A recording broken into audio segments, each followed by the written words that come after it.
we've all seen, monocular myopes. We got these kids who come in that seem to have reasonably decent binocularity, but one eye's a minus 150 or a minus 2, and the other eye is plano or even plus a little bit. And I'm curious what you think causes something like that. And I'd also mention that if I've done a one-eyed ortho K patient, sometimes after I can fix that myopic eye, the what was plano or hyperopic eye almost becomes a little bit myopic over time, and then they end up in two ortho K lenses. So can you kind of maybe break that down a little bit for us? So I think there's a couple of things. Not everybody works as equally with the two eyes as you think. When we think of binocularity, we think of both eyes converging the same to the same place. But some people's computers are off to the side a little bit. Maybe they happen to sit in a favorite chair and their head is turned a little bit or their body is turned a little bit. I've had especially adults who come in and they're starting to be myopic, maybe a half, three quarters in one eye and not the other. And the first thing I'll say to them, oh, I bet your computer is more over on that side. And they look at me like I have two heads because they want to know, how do I know what their office looks like?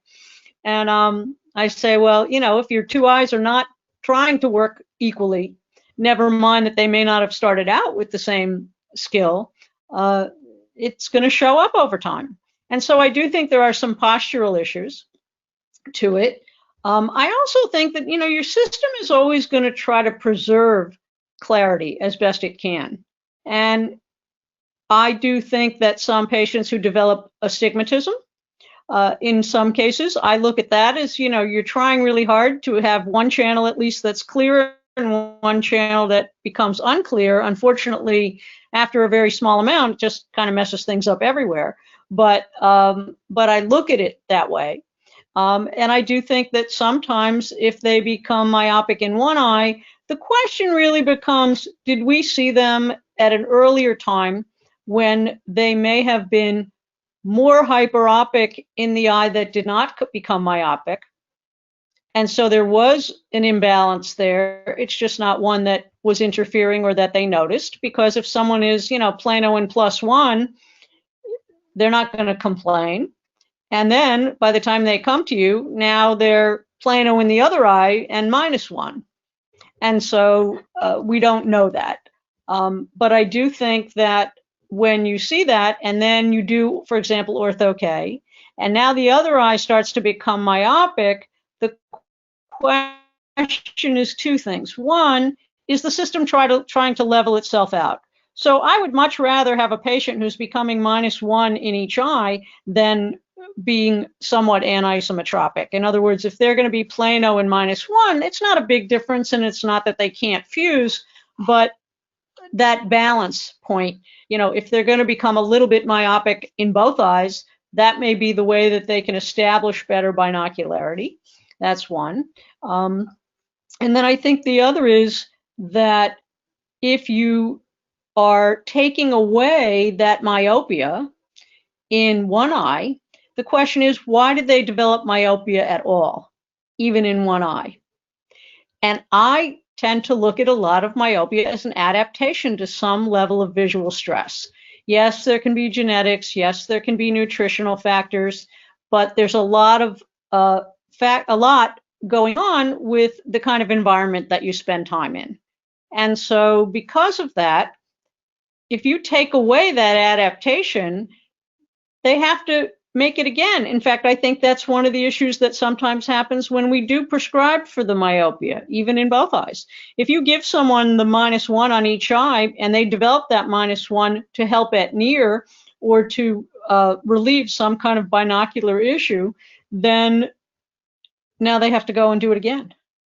So now they become a -2 or a 150, because there was an advantage. There was no advantage for seeing at distance, but there may have been an advantage for working at near. I'm a myope, and when I take my glasses off, there's nothing like the clarity when I have to hold things very close, but it's kind of a nice feature to have. Or someone who stays under -2, they're going to love it when they get to be 40 and they don't need near lenses, but they are in the meantime going to have an issue seeing far away.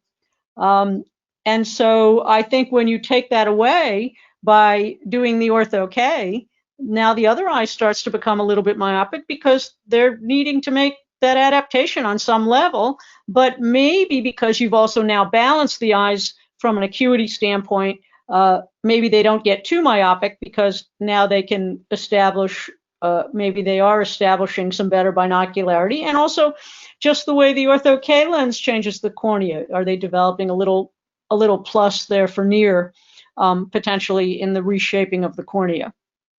I know there's been, some talk about that. I can't say that I'm well versed in that piece, but I know that there may be some changes that are beneficial.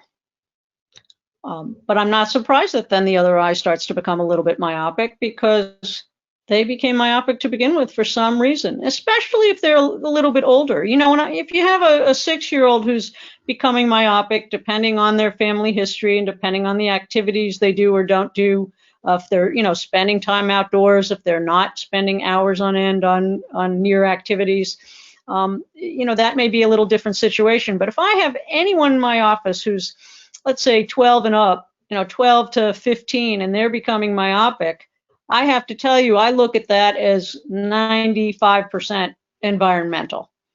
At that point, it's probably not genetics very much. It's likely that nutrition isn't playing a huge role at that point. It's got to be what they're doing and how they're doing it, and why their system doesn't handle that stress as well as the next person who does not become myopic. Well, it depends what the other person has in terms of their, overall constitution, but also sometimes you find that the other person isn't doing as much of that near work. When I see children who have some type of learning disability, if they've been diagnosed as having a learning disability, most of them have very good distance acuity, because guess what? They're not doing a whole lot of near work. They don't read a lot. They don't, today maybe they'll be on their phones more and on their computers more, and maybe we'll see some differences. But in the past, I can tell you that most of those children are not myopic, I think because they don't do at least some of the things that drive myopia.